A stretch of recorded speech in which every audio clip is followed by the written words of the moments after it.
வணக்கம் டீச்சர்ஸ், எல்லாரும் நல்லா இருக்கீங்கன்னு நினைக்கிறேன். நானுமே ரொம்பவுமே நல்லா இருக்கேங்க. நம்மளோட சேனல்ல இன்னைக்கு என்ன பார்க்க போறோம்னா, சோஷியலுக்காக ஃபைனல் ரிவிஷன்ஸ் பார்த்துட்டு இருக்கோம் இல்லைங்களா? அதுல இன்னைக்கு பயிற்சி வினாத்தாள் 4 தாங்க பார்க்க போறோம். இதுல என்ன மாதிரியான இம்பார்ட்டன்ட் எம்சிக்யூஸ்லாம் இருக்கு அப்படின்றத வீடியோல நீங்க பார்க்க தெரிஞ்சுப்பீங்க. நம்மளோட சேனல் பிடிச்சிருந்தா கண்டிப்பா நம்மளோட சேனல் சப்ஸ்கிரைப் பண்ணிக்கோங்க. அதே மாதிரி நம்மளோட சேனல் பிளேலிஸ்ட்ல செக் பண்ணி பாருங்க. உங்களுக்கு தேவைப்படுற வீடியோஸ் கண்டிப்பா அதுல இருக்கும். சரிங்களா? சரி, வாங்க வீடியோக்குள்ள போகலாம். ஸோ பயிற்சி வினாத்தாள் 4 இதோடைய பிளேலிஸ்ட்ல ஏற்கனவே 3 கொஸ்டின் பேப்பர்ஸ் நம்ம போட்டிருக்கோம். இப்போ ஃபர்ஸ்ட் ஒன் பாருங்க. Iron was first introduced in India by. இந்தியாவில் இரும்பை முதலாக அறிமுகப்படுத்தியவர்கள் யாருன்னா பர்சியன்ஸ், பார்சிகர்கள் அப்படின்னு சொல்றாங்க. சரிங்களா? இந்தியால முதல்ல இரும்பு அறிமுகப்படுத்தினவங்க அவங்க தான். The writing method of Hindu ஸ்கிரிப்ட்னா இப்போ இந்த சிந்து சமவெளி மக்கள் எழுத்து முறை இருக்கு இல்லையா, அது எப்படி எழுதுனாங்க அப்படின்னு பார்த்தீங்கன்னா from right to left and left to right ரெண்டுமே வரும். அதாவது இப்படி இருந்து எழுதிட்டே போவாங்க, அப்புறம் கீழே முடிஞ்சோடனே இப்படி இருந்து இப்படி எழுதிட்டு வருவாங்க, அப்புறம் இப்படி இருந்து இப்படி எழுதிட்டு போவாங்க. ஸோ இந்த ரைட்டிங் மெத்தட் தான் சிந்து சமவெளி மக்கள் பயன்படுத்தினாங்கன்னு சொல்றாங்க. சிந்து சமவெளி எழுத்து முறை எப்படி இருக்கும்னா வளமிருந்து இடமாக மற்றும் இடமிருந்து வளமாக எழுதுவது அப்படின்னு சொல்றாங்க. நெக்ஸ்ட் கொஸ்டின் பார்க்கலாம். Indus civilisation belonged to dash ஏஜ்னா மெட்டல் ஏஜ், அதாவது குறிப்பா பாத்தீங்கன்னா பிரான்ஸ் ஏஜ் அப்படின்னு சொல்றாங்க. சிந்துவெளி நாகரிகம் எக்காலத்தை சார்ந்தது? உலோக காலம், அதுலயும் வெங்கல காலம்னு சொல்றாங்க. இந்த மக்களுக்கு சிந்துவெளி மக்கள் அறியாத உலோகம்னா அது இரும்பு அப்படின்றது. ஏன்னா அதுக்கப்புறம் தான் இரும்பு தோன்ற ஆரம்பிச்சது, எல்லாருக்கும் தெரிய ஆரம்பிச்சது. இவங்களோட காலகட்டத்துல வெங்கலம் தான் அதிகமாக அவங்க பயன்படுத்தினதா நம்மளுக்கு சொல்றாங்க. அடுத்தது ஹூயின்ஸ் invaded India during the reign of Skandagupta. Skandagupta தான் குப்த பேரு அரசர்கள்ல கடைசி அரசர் அப்படின்னு சொல்லுவாங்க. ஹீனர்கள் யாருடைய ஆட்சியின் போது இந்தியா மீது படையெடுத்தார்கள்னா ஸ்கந்தகுப்தா மீது ஆட்சியின் போதுதான் இந்தியா மீது படையெடுத்தார்கள். இவர் தான் ஒரு ஸ்ட்ராங்கான அரசர், லாஸ்ட் ஸ்ட்ராங்கான குப்த அரசர் அப்படிங்கிறாங்கன்னா இந்த ஸ்கந்தகுப்தர் தான் அப்படின்னு சொல்றாங்க. நெக்ஸ்ட் கொஸ்டின் பாருங்க. Hindu culture reach its zenith in India during the reign of Guptas. இந்தியாவில் இந்து பண்பாடு டேஷ் ஆட்சியின் கீழ் உச்சத்தை அடைந்தது? யாருடைய ஆட்சி காலத்துல இந்தியாவுடைய இந்து பண்பாடு அதிகரித்தது, இல்ல வளர்ந்தது, இல்ல உச்சத்துல இருந்தது அப்படின்னு கேட்டாங்கன்னா யாருடைய காலகட்டம்னு பாத்தீங்கன்னா குப்தர்களுடைய காலகட்டம். சரிங்களா? The book Dasakumara Charita was written by Dandin. இது இம்பார்ட்டன்டான ப்ரீவியஸ் இயர் கொஸ்டின்ங்க. தசகுமார சரித்திரம் என்னும் நூலின் ஆசிரியர் யாருன்னா தண்டின். இது எல்லாமே மேக்சிமம் எதுல கேட்பாங்கன்னா கூற்றுல கேட்பாங்க. இதுல 4 கூற்று கொடுத்துட்டு இதுல எது சரி எது சவறு அந்த மாதிரிதான் புக்ஸ் எல்லாம் மேக்சிமம் கேட்கறாங்க. த அபிஷியல் லாங்குவேஜ் ஆஃப் குப்தாஸ். குப்தர்களுடைய அலுவலக மொழி எதுனா சான்ஸ்கிரிட், சமஸ்கிருதம். சரிங்களா? குப்தர்களுடைய அபிஷியல் லாங்குவேஜ் அலுவலக மொழி எது அப்படின்னு கேட்டாங்கன்னா சமஸ்கிருதம்.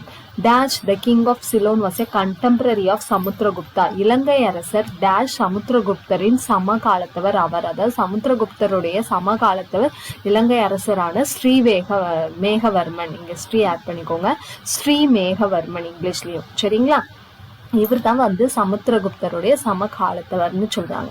த monolithic iron pillar of Chandragupta 2 is at. அதாவது சந்திரகுப்தா இரண்டாம் சந்திரகுப்தரை பத்தின ஒரு கல்வெட்டு எங்க இதுவாயிருக்குன்னா மெஹருலில இருக்கு அப்படின்னு சொல்றாங்க. சரிங்களா? மெஹருலில இருக்கு. இரண்டாம் சந்திரகுப்தரால் நிறுவப்பட்ட ஒற்றை இரும்பு தூண். சரிங்களா? இரண்டாம் சந்திரகுப்தரால் நிறுவப்பட்ட ஒற்றை இரும்பு தூண் எங்க இருக்குன்னா மெஹ்ரலில இருக்கு அப்படின்னு சொல்றாங்க. நெக்ஸ்ட் கொஸ்டின் போலாம். What was the national emblem of Gupta Empire? Gupta பேரரசின் தேசிய சின்னம் எதுனா கருடன். இங்கிலீஷ்ல கருடா. சரிங்களா? அவர்களுடைய தேசிய சின்னம் கருடன். Modern Odisha was formed in the year 1936. நவீன ஒரிசா எந்த ஆண்டு உருவாக்கப்பட்டதுன்னா 1936. இது நம்ம ஆல்ரெடி ப்ரீவியஸ் இயர்ல பார்த்துருக்கோம். என்னன்னா சுதந்திரத்துக்கு முன்பு மொழி அடிப்படையில பிரிக்கப்பட்ட ஒரு முதல் மாநிலம் எதுனா ஒரிசா தான். சரிங்களா? When was Daman and Diu merged with Dadra and Nagar Haveli. Daman மற்றும் டையூ எப்போது தாத்ரா மற்றும் நகர் ஹவேலியுடன் இணைக்கப்பட்டது? அதாவது இது யூனியன் டெரிட்டரிஸ்ல வரும் இல்லையா?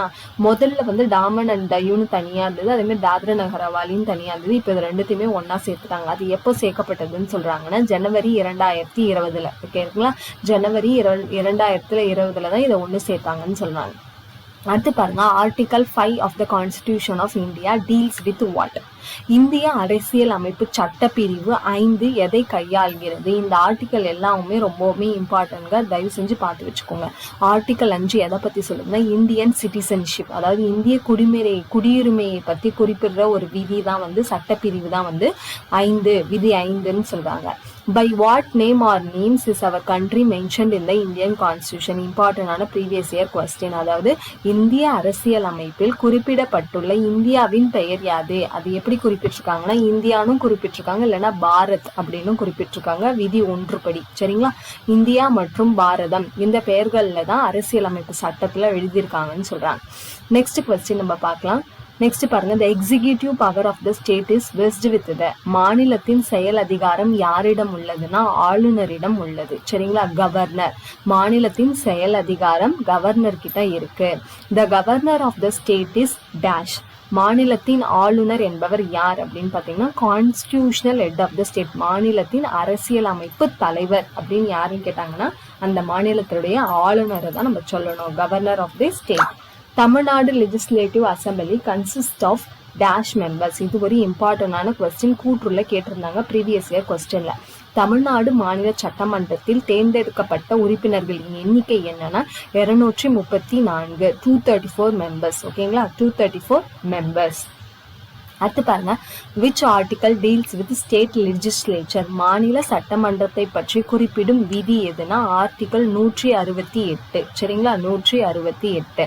A state legislative council can keep a money bill for only dash days. இம்பார்ட்டன்டான கொஸ்டின்ங்க. ஒரு மாநில சட்டமன்ற மேலவை பண மசோதாவை டேஷ் நாட்களுக்கு மட்டுமே வைத்திருக்க முடியும்னா 14 நாட்களுக்கு மட்டுமே வைத்திருக்க முடியும். 14 டேஸ்க்கு மட்டும்தான் அவங்க வச்சிருக்க முடியும், அதுக்கு மேல வச்சிருக்க கூடாது.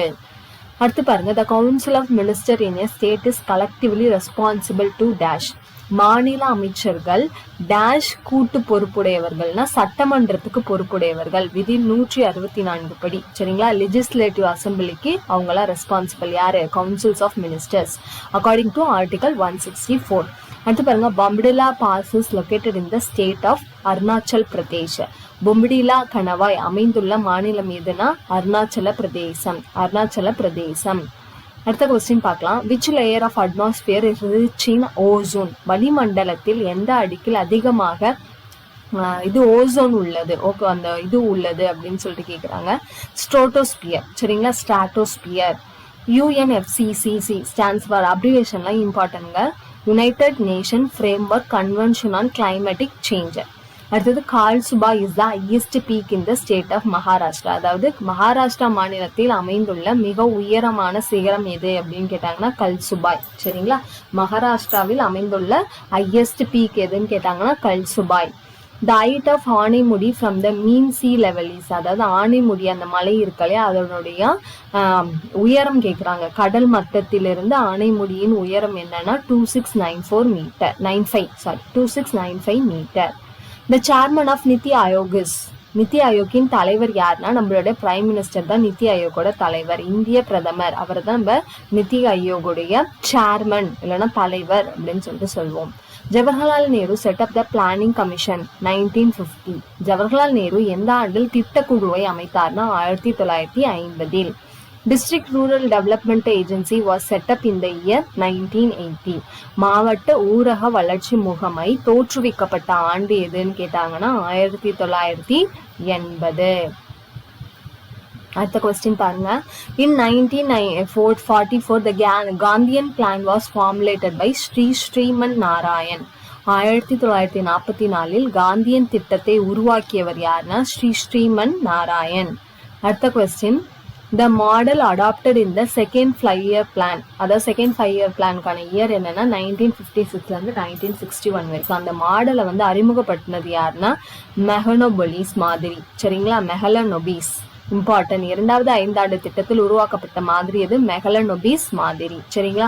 ஸோ டீச்சர்ஸ், இந்த வீடியோ உங்களுக்கு யூஸ்ஃபுல்லாக இருக்கும் நான் நம்புறேன். இது ரிலேட்டடாக ஏதாவது டவுட்ஸ் இருந்தால் கண்டிப்பாக நம்மளோட கமெண்ட் செக்ஷனில் நீங்கள் கேளுங்க. அண்ட் வேறு ஏதாவது உங்களுக்கு சஜஷன் இருந்தாலும் நம்மளோட கமெண்ட் செக்ஷனில் நீங்கள் தெரிவிக்கலாம். அதுக்கான ரிப்ளை நான் கண்டிப்பாக கொடுப்பேன். நம்மளோட வீடியோஸ் பிடிச்சிருந்தா கண்டிப்பாக நம்மளோட சேனலை சப்ஸ்கிரைப் பண்ணிக்கோங்க. அந்த மாதிரி இந்த வீடியோக்கு ஒரு லைக் பண்ணிவிட்டு பாருங்கள். தேங்க்யூ ஃபார் வாட்சிங்.